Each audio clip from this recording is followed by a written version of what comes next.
Plusieurs fois, vous m'avez entendu parler de Bible du Monde dans mes vidéos si vous me suivez depuis longtemps. Mais qu'est-ce que c'est? On va y venir, mais avant ça, une petite chose. Vous êtes maintenant un écrivain, vous êtes scénariste, vous allez écrire une histoire sur laquelle il va falloir être le plus professionnel possible. Attention, dans le manga, selon moi, il est possible d'écrire des trucs nuls, mais que ce soit bien. À partir du moment où le dessin est là, c'est joli, ça pétille, il y a des histoires simples, mais voilà, pour moi, on peut écrire quelque chose de nul, bien. Parce qu'après tout, on n'en demande pas tant que ça dans le manga. Mais vous êtes scénariste, et donc vous allez écrire. Vous allez donc vous mettre dans la mentalité de ça, c'est-à-dire dans la mentalité d'un professionnel qui doit écrire. C'est pourquoi, que ce soit la Bible du Monde, que ce soit votre scénario, que ce soit n'importe quoi, que vous allez écrire, vous vous mettrez dans l'ambiance de quelqu'un qui travaille. C'est-à-dire, il n'y a pas de portable à côté qui met des TikTok. Il n'y a pas d'ordinateur à côté qui vous met des vidéos de chats sur YouTube. Qu'on soit d'accord. À la rigueur, mes vidéos, je comprends. Mais globalement, vous ne devez pas être distrait. Pas de télé, pareil, si votre frère rigole, vous mettez votre casque, voilà, si vous avez une famille nombreuse, je peux comprendre, c'est compliqué. Il faut trouver un moyen de s'isoler. À la rigueur, ce que je veux bien, c'est des bruits de fond, c'est-à-dire un bruit de feu qui crépite, un bruit, je sais pas, de rue avec des bus, des voitures. Et à la rigueur, je dirais un bruit, pourquoi pas même, de serveur. Voilà. C'est bien le bruit de serveur. Ça vous plonge, c'est ce qu'on appelle du white noise. Ça vous plonge inconsciemment dans un état de concentration. Si vous réunissez ces conditions, vous arriverez bien plus vite à écrire de manière bien plus productive et surtout, prenons un exemple, vous écrirez de manière plus stable parce que si vous mettez de la musique hard rock metal, vous aurez instinctivement ou inconsciemment une frénésie d'écrire plus vite, des actions qui seront plus brutes parce que votre musique va vous influencer. C'est pour ça que la musique est déconseillée. Et c'est là où on arrive à la Bible du Monde. La Bible du Monde, ne tournons pas autour du pot. Qu'est-ce que c'est? C'est votre univers. Mais vous savez, on a beaucoup de gens qui disent « Ouah, cet univers, il est trop bien. Ouah, il se passe trop de trucs autour, on a envie de savoir, on a envie d'explorer. » Mais tout ça, comment ça s'écrit en fait? Comment on le structure? Vous avez plusieurs méthodes. Déjà, avant toute chose, sachez que sur la difficulté du sujet, on est à 2 étoiles sur 3. C'est un sujet long, sur lequel il y aura 100% du spoil pour votre lecteur. C'est-à-dire que la Bible du Monde est un document qui devra rester secret. Absolument. La Bible du Monde, c'est avant tout plein de documents que vous allez rassembler. C'est donc des documents qui peuvent être rassemblés sur un PC ou en physique. Ça va dépendre de vous. Personnellement, c'est sur le papier pour ma part. Tout simplement parce que sur PC, il est difficile d'avoir des images, des documents, des articles sur lesquels on va s'y retrouver facilement. Alors que dans un bouquin qui a nécessité pas mal de temps de travail, j'ai pu organiser ça de la manière dont je voulais. Mais alors, comment ça s'organise tout ça? On va parler d'une méthode scolaire, d'accord? Une méthode universelle pour structurer votre Bible du Monde. Quand on construit un univers, on commence par définir avant tout une chronologie. Ils se sont passés telle ou telle chose qui permettent d'arriver à tel ou tel événement. C'est d'ailleurs dans cet événement que mon histoire va commencer parce que mon héros est là, il va se passer des trucs à ce moment-là. Parce qu'il s'est passé telle ou telle chose avant. La chronologie peut être écrite sous forme de date, mais attention, ça peut aussi être une timeline, ou ça peut être même les deux. Par contre, attention, la chronologie, il s'agit des événements avant votre histoire, pas après. Parce que après, c'est votre héros qui le vit. Mais là, vous allez voir tout de suite, vous allez comprendre que là, je suis en train de vous parler d'univers, je suis en train de vous apprendre à structurer, mais globalement, si vous êtes déjà un peu scénariste dans l'âme, vous avez déjà commencé à écrire, vous avez déjà commencé à faire toutes ces choses-là. Je suis juste en train de vous donner l'ordre dans lequel vous devez les présenter. Et aussi vous dire ce que vous avez oublié de réaliser. Ce que vous avez certainement oublié de réaliser, c'est le contexte. Ça vient juste après la chronologie. Le contexte, ça peut être politique, ça peut être religieux, ça peut être économique, ça peut être tous ces sujets à la con qui passent sur BFM TV et qui nous saoulent. Mais mine de rien, c'est important de le faire, parce que si vous ne le faites pas, vous ne savez pas où vous mettez les pieds. Est-ce que dans votre monde, l'économie va bien? Si l'économie va bien et que votre héros est pauvre, à ce moment-là, on se retrouve avec un héros qui est un peu en marge de la société. Si tout le monde est pauvre, à ce moment-là, votre héros, il est à sa place. Ça joue énormément. Bien évidemment, vous pouvez, si votre histoire est assez réelle, vous aider de statistiques que vous trouverez sur Wikipédia, etc., d'articles que vous trouverez, qu'importe. Attention par contre à vos sources, il faut qu'elles soient plus ou moins sûr. Après, je dis plus ou moins parce qu'une fois de plus, n'oubliez pas, le manga, c'est pas très grave si vous déformez un peu la réalité. On est dans une fiction, en fait, en général, quand même. Après toute la partie contexte, viendra le ton et le genre. Ce sont les valeurs morales de votre histoire, etc., qui vont définir l'univers dans lequel vous vivez. Par exemple, nous reprenons l'exemple de notre héros qui est pauvre, dans un univers pauvre. Est-ce que dans cet univers-là, on pourrait imaginer un Mad Max, tout le monde est à la rue, tout le monde a soif, voilà, tout le monde se fait un petit trou dans son terrier. Est-ce que dans cet univers-là, tuer, c'est bien vu ou pas? Ou est-ce que c'est devenu normal parce que c'est une question de survie? C'est ça, c'est vos limites morales. Si vous partez sur une histoire comique, il va être aussi important de définir les limites de votre comique. Est-ce que vous allez jusqu'à de l'humour noir? Est-ce que vous allez jusqu'à de l'humour parfois raciste? On ne sait pas. Parce que c'est à vous de définir. Évidemment, rappelez-vous des proches, on peut rire de tout, mais pas avec n'importe qui. Je crois que c'est ça, sa phrase. D'ailleurs, revenons un petit peu au contexte. Je vous ai parlé religieux. Attention aux histoires sur la religion. Pareil, c'est sensible. Honnêtement, j'en ai une que j'adorerais présenter, mais c'est très compliqué parce que dès qu'on parle de la moindre chose, tout de suite, c'est drama, c'est l'enfer, etc. Malheureusement, le sujet religieux de telle ou telle œuvre, quand on y regarde de plus près, hein, même dans Van Helsing, pas dans Van Helsing, comment ça s'appelle? Helsing.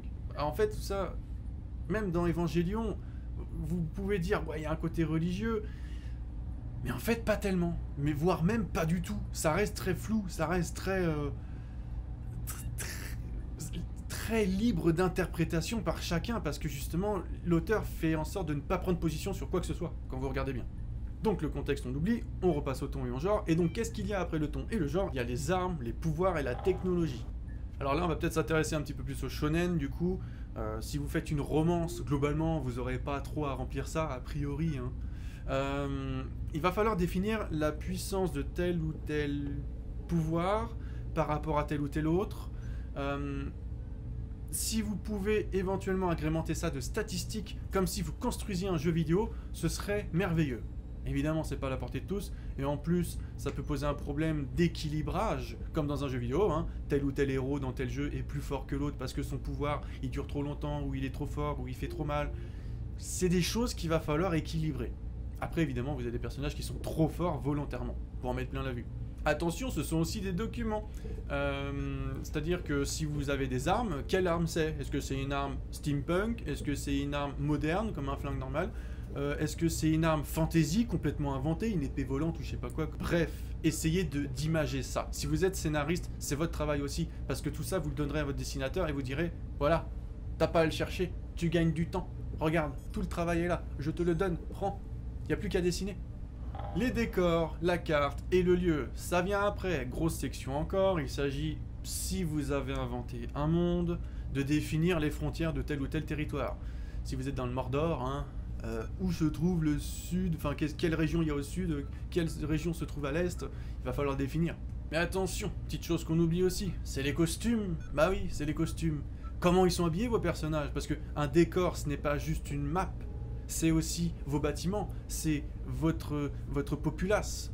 Est-ce qu'ils sont habillés comme moi, chemise normale? Est-ce qu'ils sont habillés comme des gueux à l'époque des rois, avec des vieux vêtements tout pouilleux? C'est ça aussi votre décor. La partie costume doit être travaillée là-dedans. Une fois que vous aurez fait tout ça, ce qui est beaucoup de travail, vient ensuite la thématique. Alors là, c'est la partie que j'aime le moins, parce que c'est la partie philosophe. La philosophie, je vais être très simple, je suis pas philosophe du tout. Je m'en fous, ça n'a pas d'intérêt pour moi. Après, c'est mon avis. Mais évidemment, quand tel ou tel manga fait une morale, je trouve ça sympa. Par exemple, dans Death Note, quelqu'un qui a le droit de tuer de vie ou de mort sur l'un ou l'autre, doit-il se considérer comme un dieu? Doit-il vouloir construire le nouvel univers qu'il veut? Enfin, vous voyez, ce genre de choses, c'est une partie que j'aime pas. Parce que pour moi, la philosophie, c'est quelque chose qui s'apprend, et c'est même quelque chose que Platon, que tous ces mecs-là, que Hippocrate, que tous ces mecs de la Grèce, ils ont déjà vu et revu. En fait, si vous croyez inventer un sujet en philo, sachez que c'est faux. Vous n'inventez rien. Ça a déjà été réfléchi par quelqu'un d'autre avant vous. En fait, vous devez juste être historien de ce qui a déjà été dit quand vous faites de la philosophie. Si jamais vous voulez éviter de partir trop dans un côté philo, vous pouvez partir sur un côté intention. C'est-à-dire que vous n'allez pas dire je veux faire des thématiques sur telle ou telle réflexion. Vous dites j'ai juste l'intention de parler de ça. Vous dites j'ai l'intention de parler de tel ou tel sujet, mais éventuellement je peux me planter.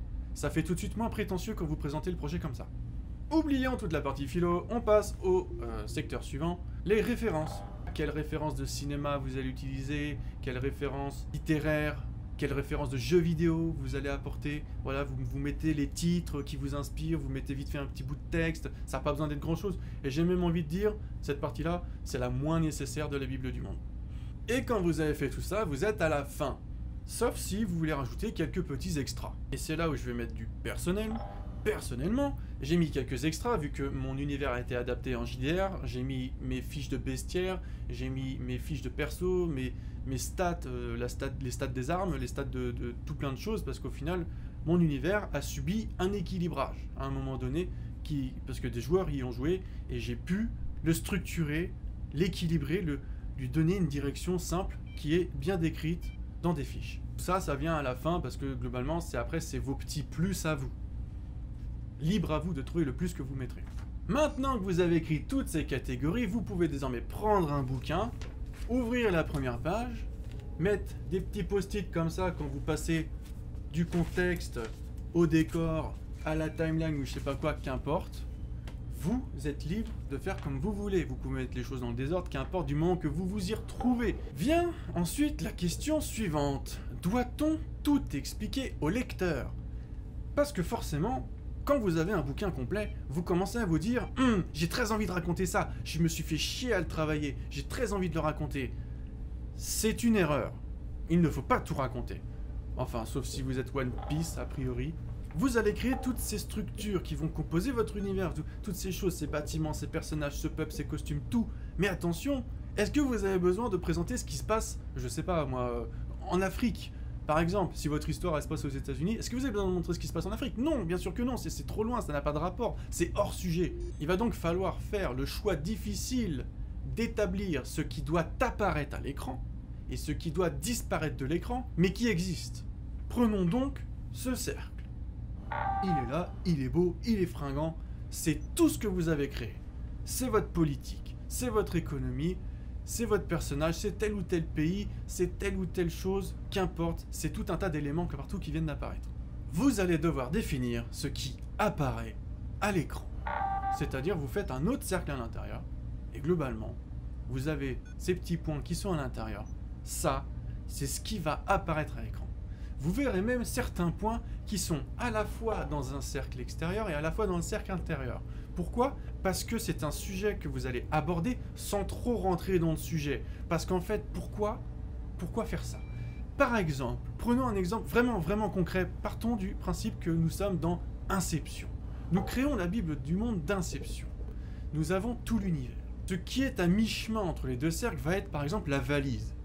La valise, c'est quelque chose qui est...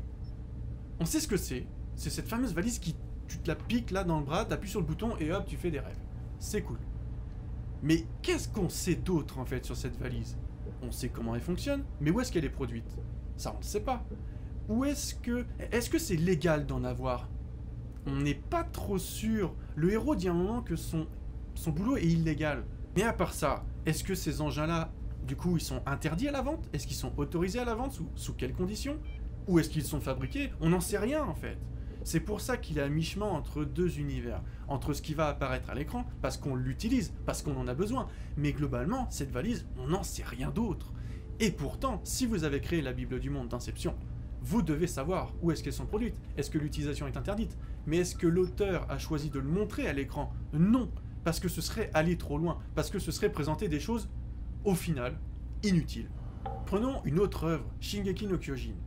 Là, cette fois, l'auteur décide de montrer à l'écran, par exemple, ses canons, qu'il utilise contre les titans, et en plus, à des moments, je crois, dans les interchapitres, il y a des petites pages où justement il décrit la technologie, il décrit la taille des murs, il décrit telle ou telle arme tridimensionnelle, là, les trucs de Spider-Man, là, il décrit leur fonctionnement dans les interchapitres.